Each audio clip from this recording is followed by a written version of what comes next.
हमने एएसआई को scientific investigation के लिए लिखा है और जो मंदिर मिला है उसके पास में कूप जो मिला है वो बहुत पुराना बताया जा रहा है, लगभग 400-500 वर्ष पुराना लोग बताते हैं। 19 कूप, 36 पूर्वे या बस्ती, 52 सराय और 68 तीर्थ, ये संभल महात्म्य में लिखा हुआ है।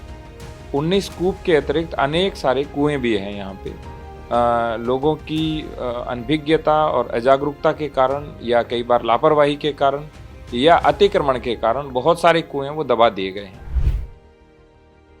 उत्तर प्रदेश के संभल में 14 दिसंबर को प्राचीन हनुमान मंदिर मिला था, जिसको लेकर अब चर्चा तेज हो गई है।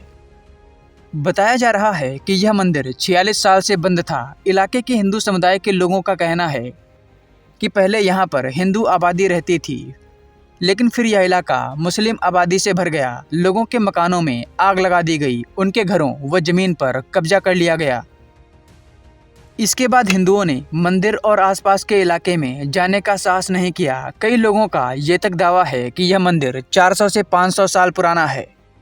इस मामले को लेकर संभल के डीएम का भी एक बड़ा बयान सामने आया है, जिसमें उन्होंने कहा है कि इस मंदिर और मंदिर के पास मिले कुएं की जांच के लिए एएसआई को लेटर लिखा गया है और इस मंदिर के इतिहास के बारे में पता किया जाएगा। संभल के डीएम का यह बयान आप भी सुन सकते हैं।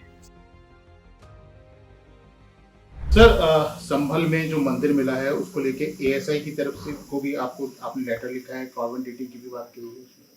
हमने एएसआई को साइंटिफिक इन्वेस्टिगेशन के लिए लिखा है और जो मंदिर मिला है उसके पास में कूप जो मिला है वो बहुत पुराना बताया जा रहा है, लगभग 400-500 वर्ष पुराना लोग बताते हैं। उसमें जब खुदाई की जा रही थी तो कल लगभग 10 से 12 फीट खुदाई हुई।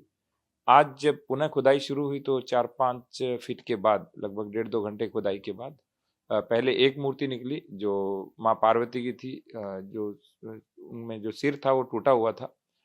थोड़ी और खुदाई हुई तो इसके बाद 2 मूर्तियां और निकली। सर, जिस तरीके से अभी आज भी एनक्रोचमेंट ड्राइव चल रही थी तो एक कुआं मिला है, वहां पे प्रशासनिक अधिकारी भी मौजूद थे, तो क्या है 19 कूप, 36 पूर्वे या बस्ती, 52 सराय और 68 तीर्थ, ये संभल महात्म्य में लिखा हुआ है। 19 कूप के अतिरिक्त अनेक सारे कुएं भी हैं यहाँ पे। लोगों की अनभिज्ञता और अजागरूकता के कारण या कई बार लापरवाही के कारण या अतिक्रमण के कारण बहुत सारे कुएं वो दबा दिए गए हैं। और मैंने पहले भी कहा था, मैं फिर उसी को इंसिस्ट करूंगा कि हम 100% वाटर बॉडीज को रिवाइव करेंगे और कैच द रेन अभियान जो माननीय प्रधानमंत्री महोदय का उसे सफल बनाएंगे। सर, जिस तरीके से कुएं में भी कुछ मूर्तियां मिली है, एएसआई को भी आपने लेटर लिख दिया है, तो क्या उस एरिया को अभी प्रोटेक्टेड कर दिया है वहाँ पे? अभी एरिया प्रोटेक्ट किया है और खुदाई केवल थोड़ी सी देर के लिए रोकी थी क्योंकि भीड़ ज़्यादा हो गई थी। हमने बैरिकेटिंग करा दी है और हमने कहा है कि जितना गहरा है कुआं उसके अंदर जितना भी कचरा या मलबा भरा हुआ है वो सारा निकाला जाए और पूरी सुरक्षा के साथ कार्य हो रहा है।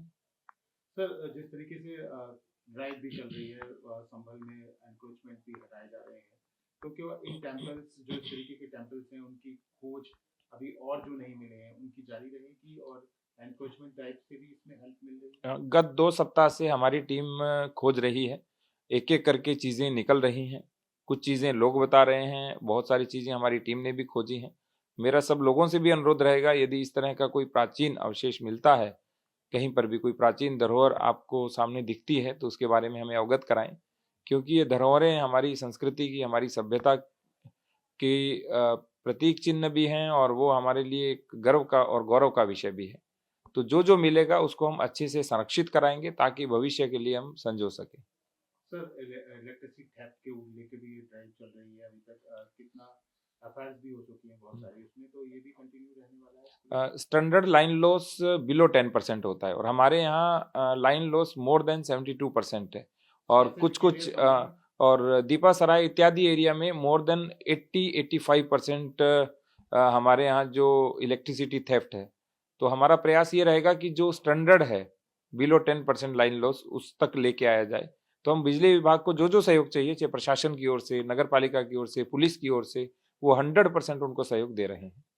सर, दीपासराय में जो एमपी हैं उनका भी मैप के अगेंस्ट हाउस बना हुआ है, अप्रूव्ड नहीं है मैप, क्या उसको लेके री नोटिस भी जारी किया जाएगा उनको? मैं बार बार आपको कह रहा हूं कि हमारे रेगुलेटेड एरिया का नियम है कि जो जो अवैध निर्माण करेगा उन सभी को नोटिस जारी होता है, प्रॉपर नोटिस जारी होते हैं। 3 नोटिस जारी करने के बाद या तो अर्थदंड भरा जाता है, अन्यथा उसे सील किया जाता है, और फिर भी यदि कोई कुछ नहीं करता है तो फिर उसको ध्वस्तीकरण की कार्रवाई तक भी ले जाया जाता है।